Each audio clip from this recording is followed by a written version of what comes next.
Okay, so I am trying something new with the lives where I'm trying to record them so that way if you cannot see them live, you can find them in my Facebook group.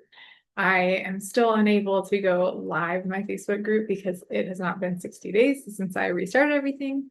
So we are here and gonna go from there. So, anyways, we're going to go over back pain exercises. So the decision was split 50-50 in terms of today. Do we go over back pain exercises or do we go over nutrition?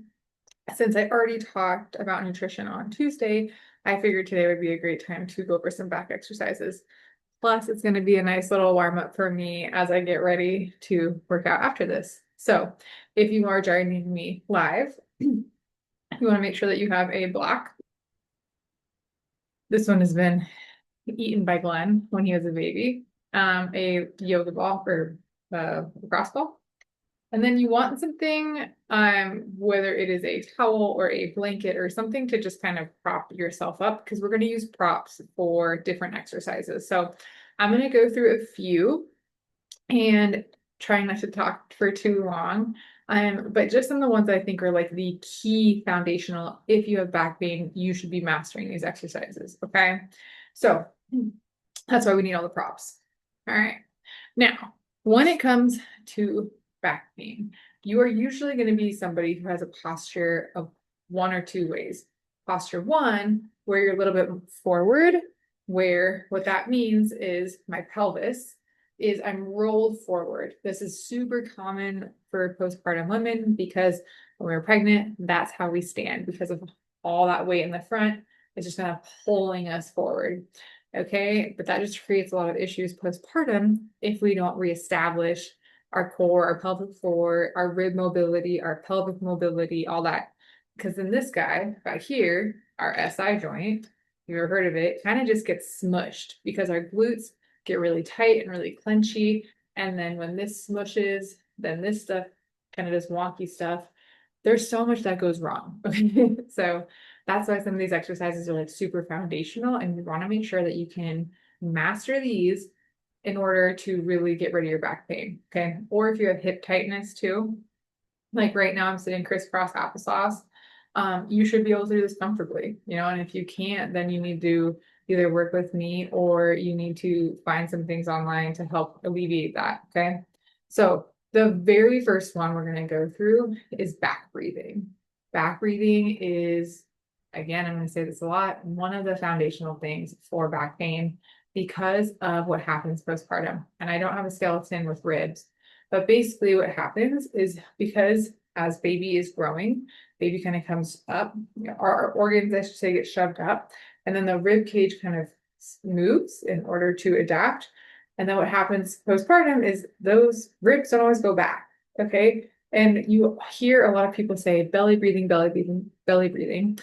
And they're not 100% wrong, but they're missing, they don't understand how the rib cage works. Okay. So the rib cage, the diaphragm is going to come up.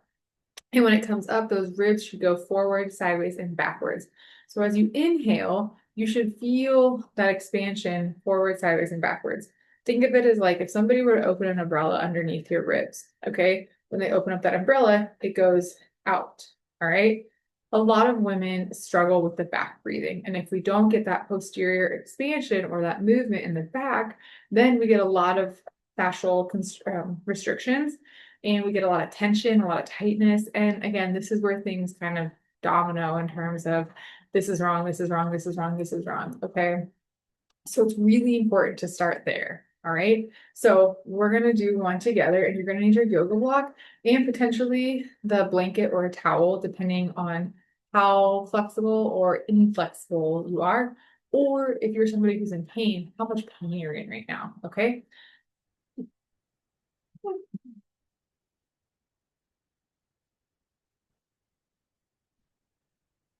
Also, need to plug in my computer. Sorry, guys. Okay. All right. So what we're gonna do, okay?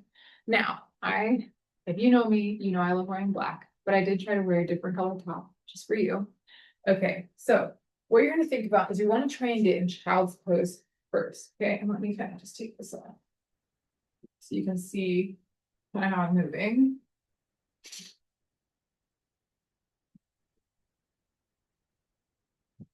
Also, let me know if you know what my sweatshirt's from in terms of that song. It's one of my favorite songs of all time. Um, okay, so we're gonna be child's pose like this. This block is gonna be for our forehead, but we want to keep it in between our forearms like this. Okay, so we're gonna be in this child's pose position.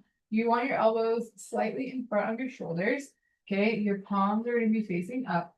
We're gonna look down. Okay, so you want to have a neutral spine. So if this position, if you try to put your head on the your forehead on the yoga block and you feel like there's a kink in your neck, then don't worry about this. Okay. So what we're gonna do here is you're trying to basically block the front of your ribs so that way the air has to go backwards. Okay. When you inhale, all right, you want to envision that all this air, like when you inhale, it's all going back here. Okay. So again, head down if you can get your forehead to the block. I'm not going to because I'm trying to talk to you and do this at the same time. Okay, so when we inhale, we're going to envision breathing back into our back.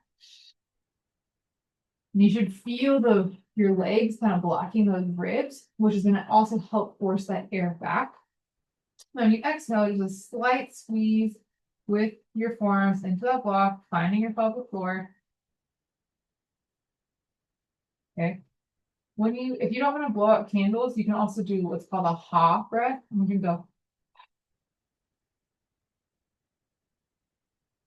Now, some people find that blowing out candles helps them connect to their lower pelvic floor better. Others feel like ha breathing. I can go over that in a different video. Just depends on is your internal oblique or are you internal oblique dominant or are you external oblique dominant, which doesn't matter. It's fixable, but that's why one is easier than the other.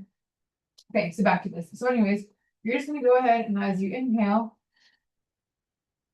really get into that back, exhale, squeeze that block as you exhale.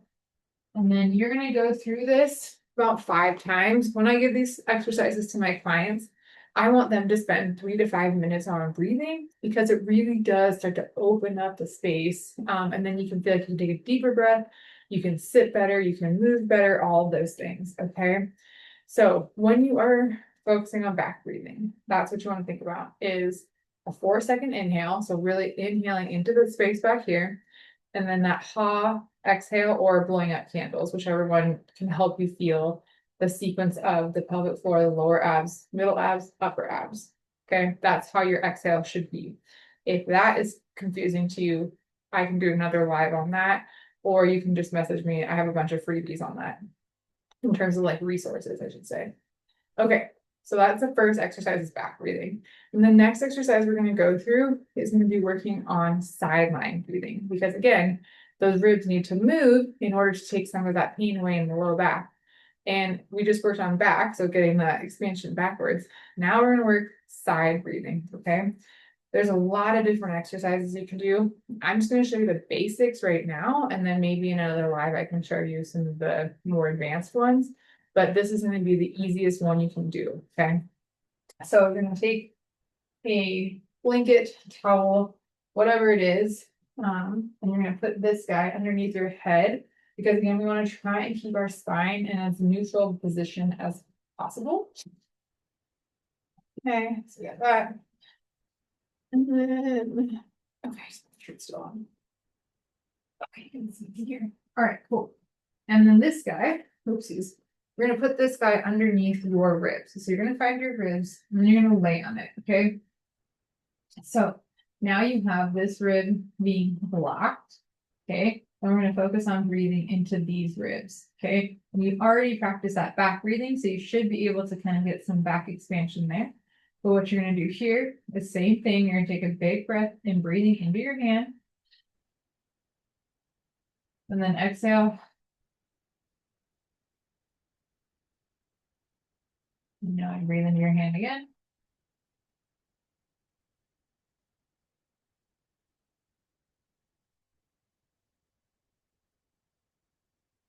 You should kind of feel like you're melting into that yoga block too, almost to the point where it's not necessarily a hurting, but it's uncomfortable because it's just gonna get squished. So you want to do this 3 to 5 times on each side. So we'll do one more here together.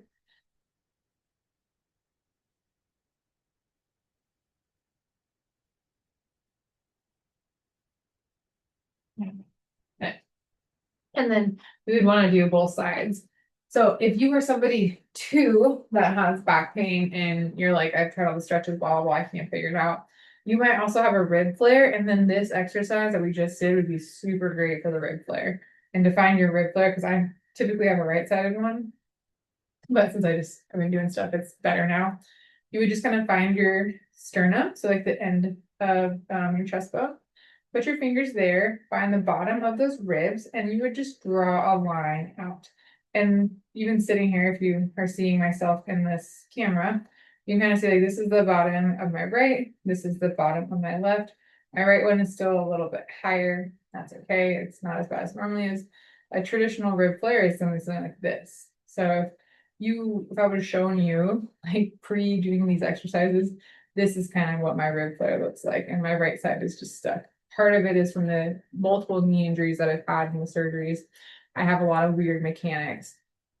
But that is that sideline breathing. Sorry, it's a tangent. Okay. And that's again going back to that rib flare too. If you notice your back's not getting better from stretches or traditional things that people are giving you, I always check the ribs. I check the ribs first on pretty much any patient I see because of how it all connects. But if you are seeing somebody in person and they're giving you like a hip flexor stretch and a pigeon pose and things like that for your back, you're most likely not going to get better. And there's definitely another component, and 9 times out of 10, it's going to be your ribs. Okay. So, all right. So we have back breathing, we have sideline breathing. Now we're going to go and do 360 breathing. So this is like the basic. This is something that you want to make sure you can definitely master without glute clenching. Glute clenching is like when you squeeze your glutes to make up for those lower abs, because this can definitely give you back pain and it can make it worse. Okay. You want to really make sure that when you are getting that exhale, that forced exhale from the pelvic floor up, that your glutes are nice and squishy. And I'm going to walk you through a few ways to work on that. You're going to use your towel or your pillow again, because that's going to give you your headrest. You also might need a second towel or a pillow, depending on your posture, like I mentioned earlier. If you are somebody who rolls forward, which is me, then I'm going to have to put another support underneath just to make sure everything is in contact with the ground when I go to do this. Otherwise, I'm not really going to get that relief that we're looking for when it comes to the low back. Okay. So, other blanket. Okay, so with the a fork. So with this second one for the 360 breathing, okay, this is one that I'll give again almost every patient, every client, because it's just so good. Okay. Now this might be too much of a support, and you can always again, we're gonna play around with it. But if you're somebody like me and has like what's called an anterior pelvic tilt, or somebody's told you have an anterior pelvic tilt, then you're gonna need your yoga block as well. So you're gonna take this bolster part of this blanket and you're gonna put it kind of at the bottom of those ribs. Okay, so find your shoulder blade and kind of aim for that area. Okay, right at the bottom of it. Okay, so that way again you have something in contact, and then you can't see it because I'm in all black. Surprise, surprise. But you want to make sure that your back is flat, and if it's not flat because you're in an anterior tilt, you're gonna grab that bolster and you're gonna put your feet under it. Okay, so you're gonna lift yourself up so that way now your back's flat. Now everything can just naturally be on the ground. Okay, there's also can check your rib flare from here too, but I'm not gonna do that right now. So you are gonna put your hands on your hips. Okay, what you're gonna do is you're gonna take a big breath in, and remember when we're breathing in, we're gonna breathe down into that pelvic floor, back into our back, especially in that low back section. Okay, so you're gonna take a big breath in, and then exhale from the bottom up.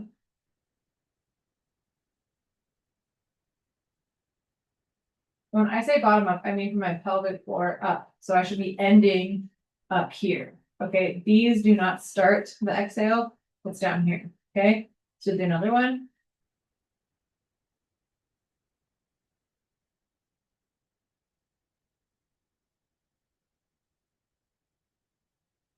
Putting everything kind of together. This is also a good time to check to see if you have like a DR or anything. Okay. For me, it's still a little 1.5 knuckle wide at one spot. And just I'll be honest, I haven't been working on my core as much as I should lately because I've been moving and all the things. But those are the three that you need to master in order to really eliminate your back pain, not just make it better temporarily, but I'm talking get rid of it for good. Okay. So we have back breathing, side lying breathing, and then 360 breathing. Okay. And now the next one of my absolute favorites for low back pain is going to be anything with hip internal rotation. Hip internal rotation, this is like your pigeon stretch, when people are like, oh, I just gotta stretch, I gotta stretch. But if you're somebody where you're like, I stretch and I stretch and I stretch and I stretch and I stretch, and it never goes away, that's an indication that something else is wrong. Okay. This is why 9 times out of 10, I do not prescribe stretching because I don't necessarily think that that is going to fix the root cause. And if someone's coming to me, we are fixing the root cause. I'm not going to just give you something to temporarily make you better. I want to get rid of it for good. Okay. So you really want to make sure you can work on your internal rotation with the hips. Basically, what that means is, again, the hips going to be rolling in when you're doing movements. Like if you are kind of in this position, and this is my bad side, so you guys get to see in real time just how horrible my internal rotation is.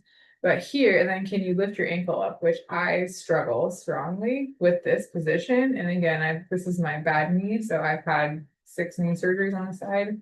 This is all I got. Okay, this side, okay, this is my good side. I can pick it up. It's still not as high, it's a lot easier. I'm a little bit stronger. You might have heard that pop too. Because again, I am just as messed up as, if not worse than most people I see, but I can fix it. So anyways, with a block, this is my favorite. What you're gonna do, we're gonna work on some internal rotation. Now that we've kind of worked on that breath, you're gonna put the block in between your knees. Okay. You're gonna put your ankles on the outsides of that block.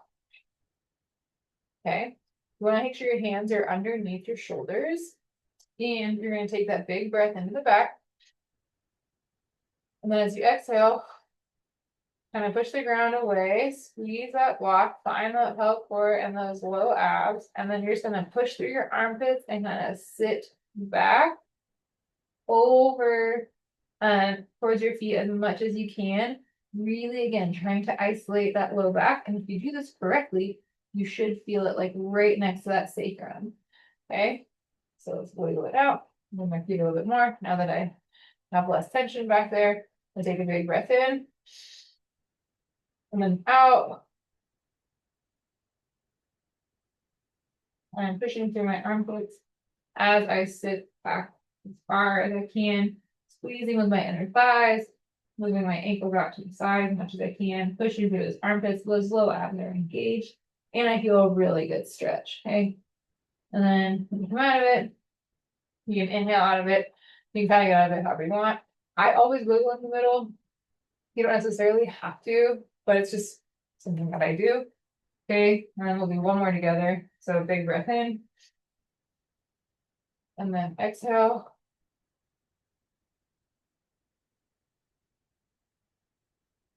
You can hang out back here as much as you want. There's really no set time. I just kind of do it until I can't really do a stretch anymore. Okay, and then the more you do this, the more you should feel that you have to kind of sink back a little bit further to get that same stretch. And then if you wanted to kind of retest and kind of see, one, you should just feel better. Yeah, but two, I already can get into more rotation at my hips here. But if I were to bring my foot out to the side, I can kind of come up a little bit higher. Right side. This is always a fun thing to do. But you can see I have to kind of like shift and like cheat my way into that. So that's just a fun thing to do. But that working on that internal rotation along with the breath can again really start to open up some of that back, that space in the back of the side of that pelvis, which is a lot of times where you get pain is that one side of the SI. And that's just because there's so many things that are attaching. And my pelvis again, the pelvis is not just one bone. Okay, there's multiple bones. And as we move or we walk, it's kind of like where one side kind of rotates forward, one kind of goes back. And so it's this back and forth motion. Okay.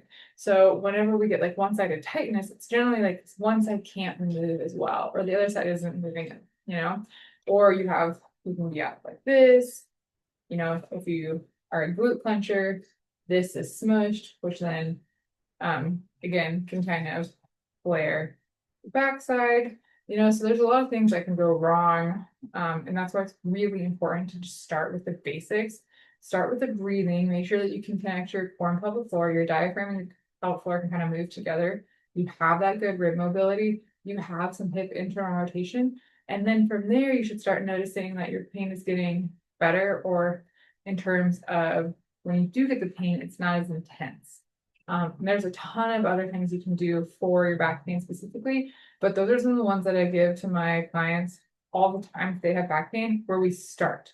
Once they master those, then we can go ahead and do other things, because generally then they're like, okay, I'm feeling a lot better now. It still hurts with X, but the pain sensation and the intensity and the frequency have all decreased because they have mastered the basics. Okay. Goes the same if you have or if you are struggling with an unresolved diastasis recti, focus on your breath.